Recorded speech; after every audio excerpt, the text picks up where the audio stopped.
out for that right hand. Trying to go to the body there, but what?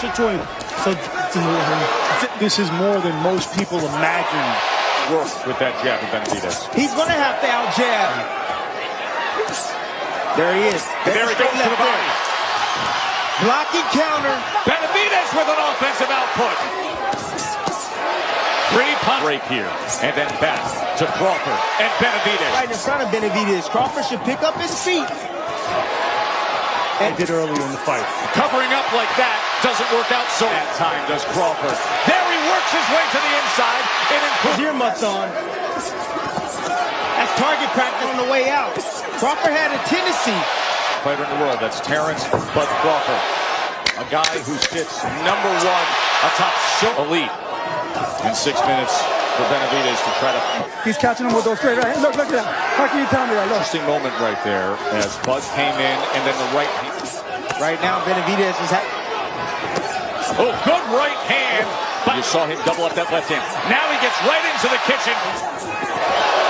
He came in and Bud came in. Crawford comes in. Left hand, right to the body. Good exchange. Competitive.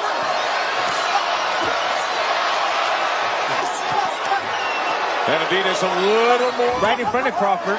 Now he tries to put a combination together. Broke 12th round from the undefeated. This fight, however. Oh! Crawford gets him! Don't expect him to be. He is. The fight was nearly over before it had even started. After being pushed by Benavidez, Crawford attempted to land a counterpunch, an act that could have gotten him disqualified right then and there. I'm in his head, and I hope he swings faster than what he swung today because I seen that punch coming a mile away, and I hope he puts more power into it too because that was a big punch he threw. But Crawford's hatred for Benavidez began long before the weigh-ins. When Crawford showed up to watch Benavidez's public training session, Benavidez crossed a line that should never be crossed.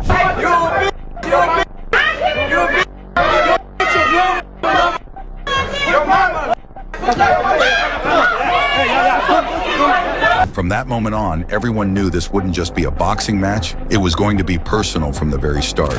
From the opening bell, both fighters traded fast jabs, testing each other's timing. In the second round, the speed picked up. Benavidez started taunting, even dropping his guard to invite Crawford in. Crawford answered with heavy pressure, refusing to let Benavidez take control. In the third, Crawford used sharp combinations and bodywork, slipping away before Jose could counter. Crawford unloaded with fast, punishing combinations, but Benavidez just shook his head. By the fourth, Jose found his rhythm, landing clean shots to the head and slipping counters with ease. He looked like he had figured the champion out, mocking Crawford after every exchange. Benavidez's confidence peaked in the fifth. He landed combinations so fast that Crawford struggled to react, but Crawford kept stalking him, landing heavy shots that began to wear Jose down. In the sixth, Jose landed a flush shot on Crawford's chin, but Crawford didn't blink. He kept working the body, landing 3-punch combinations that Jose pretended not to feel, though his smirk was starting to fade as the rounds went on. By the final round, the tension was at a breaking point. After Crawford landed a quick combo, Jose stood with his hands wide open. Crawford didn't wait for him to get ready. He stepped in and unleashed a massive uppercut that sent Benavidez crashing to the floor. Against all odds, Jose managed to get up, but the end was near. Crawford swarmed him immediately, pinning him against the ropes and unleashing a barrage of wild punches until the referee stepped in. The score was finally settled.